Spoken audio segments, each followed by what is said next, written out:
కావాలి. ఇప్పుడు ఏం వద్దు, ఎప్పుడు ఏం కావాలో అడుగుతాను, అప్పుడు అది చేసి పెట్టు చాలు. ఈ పౌచ్కి నాకు ఏదైనా సంబంధం ఉందా? గౌతమిని ఇన్సల్ట్ చేస్తూ తను బాధపడే మాటలు మాట్లాడొద్దని ఎన్నిసార్లు చెప్పాను. బాగుంది రామ్. తను ఏం మాట్లాడితే హర్ట్ అవుతుందో, ఏ మాట అంటే ఇన్సల్ట్ అవుతుందో నాకెలా తెలుస్తుంది? దీపావళి పండుగని గ్రాండ్ గా సెలబ్రేట్ చేద్దాం అనుకుంటున్నాను. రేపు మీరు, బామ్మ, కృష్ణవేణి మా ఇంటికి రావాలి. ఎందుకు బాబు? అన్నయ్య చనిపోయాక మళ్ళీ మన ఇంట్లో ఎలాంటి శుభకార్యం జరగలేదు కదా, అందుకనే ఇప్పుడు దీపావళి పండగ కదా, మనందరం కలిసి సంతోషంగా జరుపుకోవాలనుకుంటున్నాం. మన కుటుంబంలో జరిగిన చెడుని కాసేపు మర్చిపోయి ఆనందంగా గడుపుదాం అనుకుంటున్నాం. అలాగే బాబు, తప్పకుండా వస్తాం. గంగ గారిని కూడా తీసుకురండి. నేను కుబేర్మూర్తి గారికి కాల్ చేసి చెప్తాను. అందరం కలిసి వస్తాం బాబు. ఉంటాను మావయ్య. మంచిది బాబు. అమ్మా కృష్ణవేణి,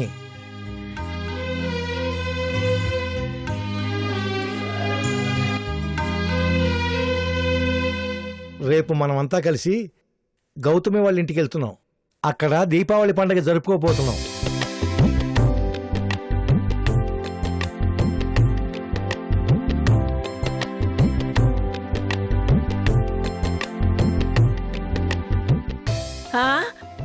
మంచి మాట చెప్పేవరా రామయ్య. ఆ ఇంట్లో ఆనందం వెల్లువిరుస్తుందన్నమాట. అవునమ్మా, దీపావళి పండుగ ఆ ఇంటికి వెలుగు తీసుకురాబోతోంది.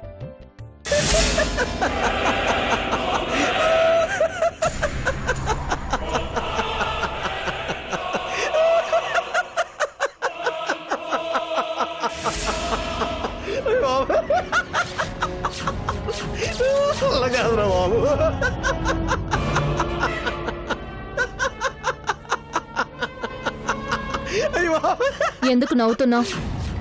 జోకు వింటే నవ్వు రాదా మరి? జోకేంటి? ఆ ఇంట్లో దీపావళి చేసుకోవడం జోకు కాదా కళ్యాణి? శ్మశానంలోనైనా వెలగడానికి చితిమంటలుంటాయి గాని ఆ ఇంట్లో వెలగడానికి దీపాలు ఎక్కడున్నాయి కళ్యాణి? ప్రమిదలు లేవు, ఒత్తులు లేవు, నూనె లేదు, ఆనందంతో వెలిగించే మనుషులు లేరు. ఇక ఎలా జరుగుతుందమ్మా దీపావళి?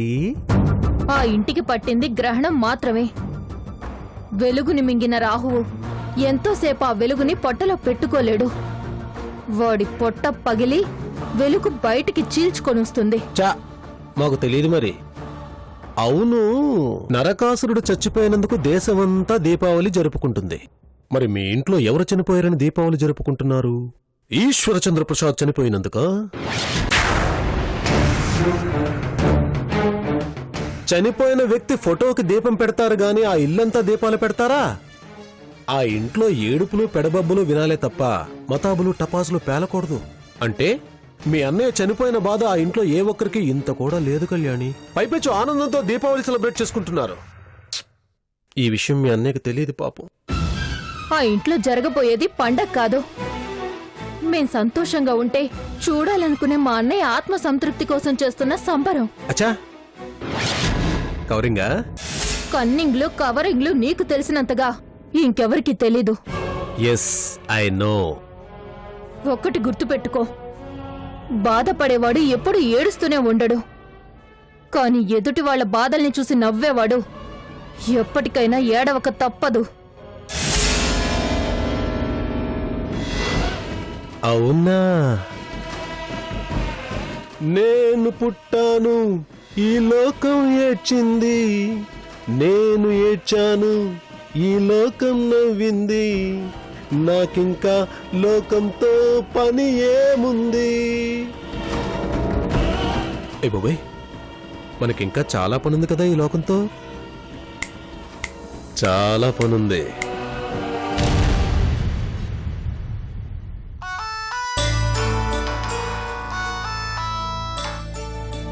హలో. హాయ్ రామ్. ఎక్కడా? ఢిల్లీలో. మై గాడ్, ఎప్పుడు వెళ్ళావు? రామ్ జెట్మలాని గారు రమ్మని కాల్ చేస్తే పొద్దునే ఫ్లైట్కి వచ్చాను. Joke check man. దీపావళికి రమ్మని మన ఫ్రెండ్స్ అందరికీ చెప్పాను. అందరూ బాంబులు, క్రాకర్స్ తీసుకొని వస్తున్నారు. నువ్వు కూడా రేపు మార్నింగ్ హోటల్కి వచ్చేయ్. అందరం కలిసి సెలబ్రేట్ చేసుకుందాం. సారీ, నాకు రావటం కుదరదు. ఏ నువ్వే వచ్చాయి. ఎక్కడికి? మన ఫ్రెండ్స్ అందరినీ తీసుకుని ఈశ్వర్ గారి ఇంటికి వచ్చాయి. దీపావళి ఇక్కడే సెలబ్రేట్ చేసుకుందాం. అక్కడ అవును, ఇక్కడే. ఈశ్వర్ గారి సంవత్సరికం అయిపోయింది కదా, వెంటనే ఏదైనా శుభకార్యం చేస్తే మంచిదని రేపు పండగని పెద్ద ఎత్తున చేస్తున్నారు. చాలా మంది గెస్ట్లు వస్తున్నారు. నీకు కూడా చెప్పమని విజయ్ గారు చెప్పారు. నేనే మర్చిపోయాను. కానీ నేను అక్కడికి రావడం అవన్నీ మర్చిపో. ఎవ్వరు కూడా మనసులో ఏమీ పెట్టుకోలేదు. డాన్సులు, సాంగ్లు చాలా సరదాగా ఉంటుంది. వచ్చి హ్యాపీగా పార్టిసిపేట్ చేయి. ఆల్రెడీ నేను ఇక్కడే ఉన్నాను. ఓకే రామ్, వస్తాను. Thank you. బాయ్. బాయ్.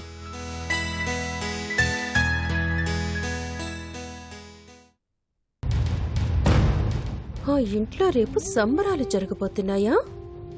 ఆటలు పాటలు అన్నీ ఉంటాయా? థ్యాంక్ యూ రామ్, మంచి ఆపర్చునిటీ ఇచ్చావు. అందరి ముందు గౌతమిని ఘోరంగా అవమానించడానికి చాలా మంచి అవకాశం ఇచ్చావు. Thank you so much. రేపు దేశమంతా దీపావళి, గౌతమికి మాత్రం అమావాస్య.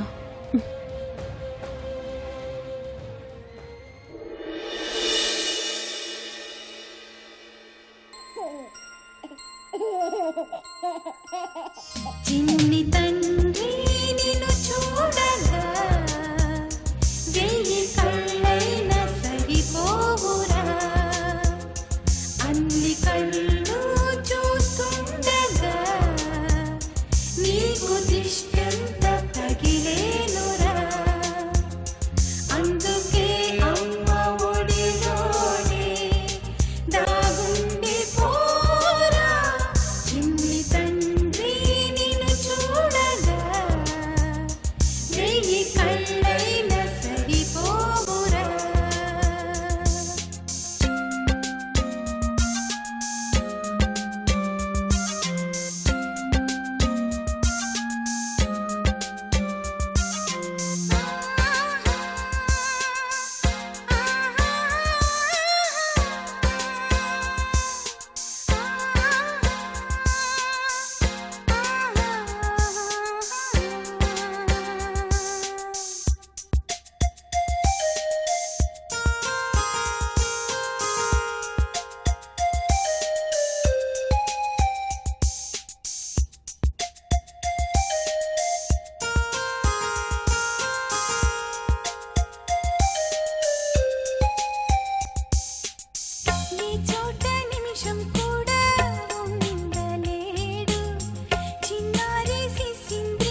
వావ్, ఏంటి ఇష్క, నువ్వేదో చెప్పావు కానీ ఇక్కడ చూస్తే ఇంకోలా ఉందేంటి?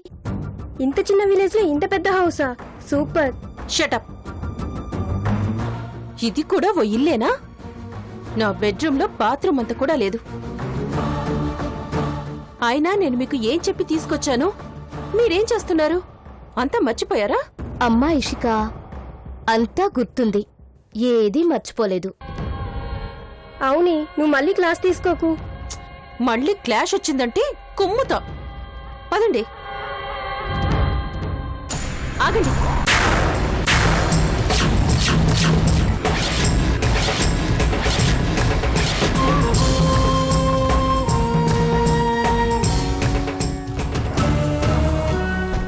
కొత్త ఇంటికి వెళ్ళినప్పుడు కుడికాలు ముందు పెడితే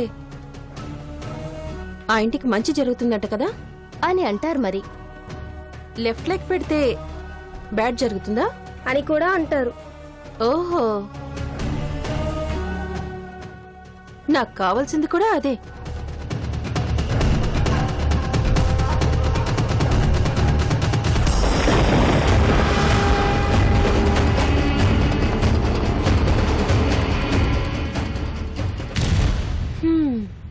పల్లెటూరు ఫ్యాషన్ పర్వాలేదు. ఎవరమ్మా మీరు? చందాల కోసం అయితే దసరాకు రావాలి గానీ దీపావళికి వచ్చారేంటి? What you say? చందాలు కలెక్ట్ చేసే వాళ్ళలా కనిపిస్తున్నావా మేము? ఎంత కలెక్ట్ చేశారు మేడం? యూ ఇంట్లో ఎవరు తిన్నగా మాట్లాడరా? ఎవరు బాబు వీళ్ళు? నా ఫ్రెండ్స్ సీను. అయ్యయ్యో క్షమించండి అమ్మా. ఏం పర్లేదులే, నువ్వు వెళ్ళు.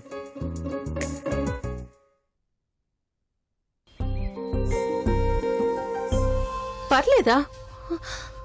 యూ పండగకు వచ్చావా లేక పోట్లాడడానికి వచ్చావా? అయినా యాంజెల్లా తయారై వచ్చి గాడ్జిల్లా భయపెడతావేంటి? పడిపోయింది.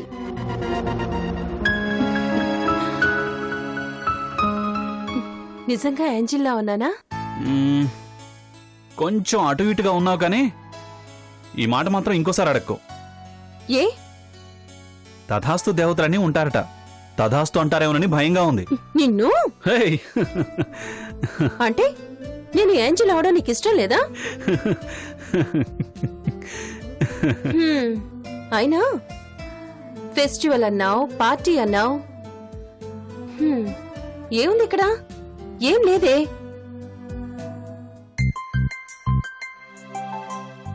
కాస్త ఆగమ్మా, అన్నీ ఉంటాయి. నాకు డౌటే.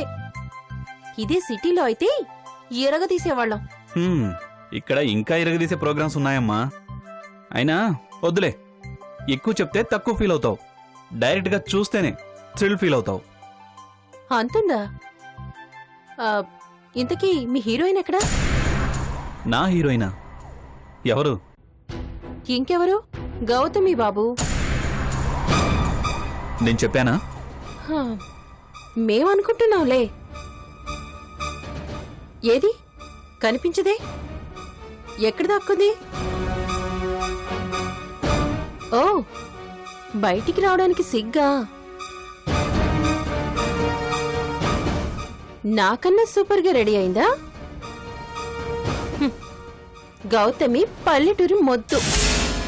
ఇంత జిడ్డు మొహం వేసుకొని నాకన్నా బెటర్గా ఎలా రెడీ అవుతుంది? పైగా హస్బెండ్ లేని వీడో కలర్ఫుల్ గా ఉండలేదు కదా. మహా అయితే కాటన్ శారీ కట్టుకొని వస్తుంది. అంతకు మించి అత్తారింట్లో ఏం ప్రొవైడ్ చేస్తారు? పేరుకి ఈ ఇంటి పండగే గాని పాపం గౌతమికి దండగే.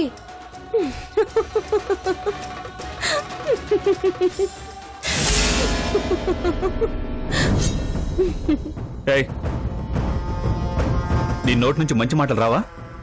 కాస్త నోటిని అదుపులో పెట్టుకో. ఎవరన్నా వింటే బాగోదు.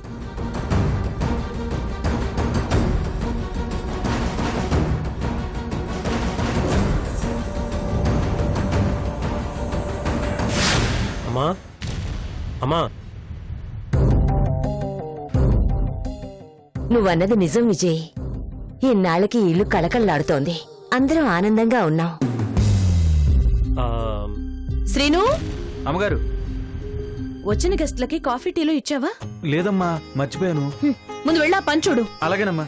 అబ్బబ్బబ్బబ్బా, ఏం మనుషులు అస్సలు సరిగ్గా పనిచేయరు. ఎన్న నేను చూసుకుంటాను. మీ పెద్దొదిన మరింత అందంగా ముస్తాబై రెట్టింపు సంతోషంగా ఉంది. అదే ముస్తాబు, అదే సంతోషం చిన్నదుల్లో కూడా చూడాలనుకుంటున్నానమ్మా.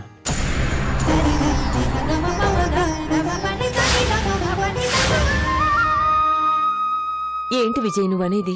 అలా గౌతమ్ ఎలా ఉంటుంది? ఉంటే బాగుంటుందమ్మా. అనసూయ, మీ అన్నయ్య బ్రతికున్నాడన్న భ్రమలో ఉంది. కానీ గౌతమికి నిజమేంటో తెలుసు కదా. తన పరిస్థితి కూడా మనం తెలుసుకోవాలి కదమ్మా. చిన్నదున వయసు చాలా చిన్నదమ్మా. ఆ వయసులో అమ్మాయిలు ఇంకా చదువుకుంటున్నారు. కానీ వదిన మాత్రం కేవలం మన వంశానికి ఒక వారసుని ఇవ్వడానికి వచ్చి ఈ వయసులో సర్వస్వం కోల్పోయింది. తనతోటి అమ్మాయిలంతా సంతోషంగా ఉంటే తను మాత్రం ఐదోతనాన్ని పోగొట్టుకొని అన్నయ్య లేని తనాన్ని అనుభవిస్తుంది. విధిరాతను మనం మార్చలేం కదా బాబు. మన మనసులు కాస్త మార్చుకుంటే వదిన కూడా సంతోషంగా ఉంటుందమ్మా. నీకు తెలుసు కదమ్మా, ఆడపిల్లకి బొట్టు, గాజులు, చిరునవ్వు ఈ అలంకరణలన్నీ భర్తతో రావు, పుట్టుకతో వస్తాయి. అలాంటప్పుడు ఆ భర్త లేనంత మాత్రాన అలంకరణలన్నీ వదులుకోవాల్సిన అవసరం ఏముందమ్మా? అందరు అమ్మాయిలా వదిన ఎందుకు ఉండకూడదు? నాకు తెలుసమ్మా, ఆచారాలు, కట్టుబాట్లు కొన్ని ఉన్నాయి. కానీ మన కోసం తన జీవితాన్నే త్యాగం చేసిన వదిన కోసం ఆ కట్టుబాట్లను మనం కాస్త త్యాగం చేస్తే తప్పేమనుందా?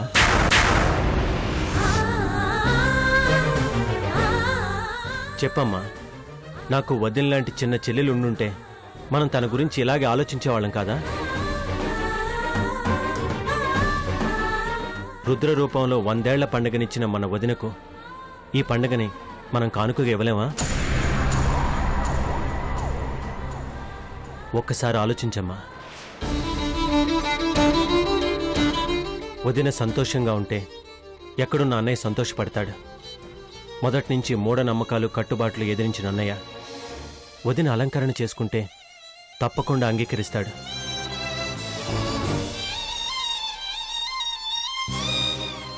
ఆలోచించమ్మా. ఆలోచించాను బాబు. నీ ఆలోచనని మెచ్చుకుంటున్నాను. అంటే అంగీకరిస్తున్నావు కదమ్మా?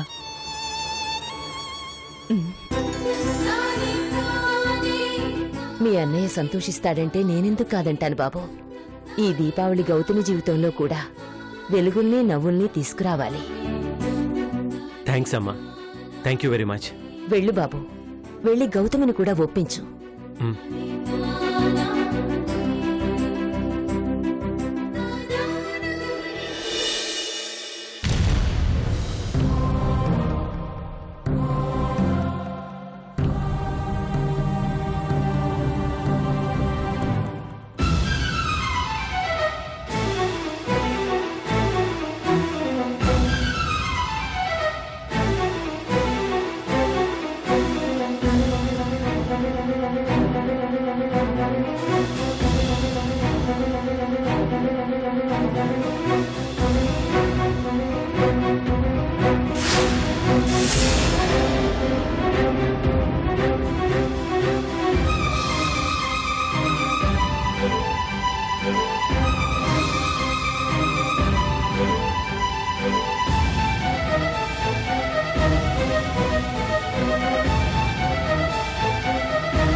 వదినా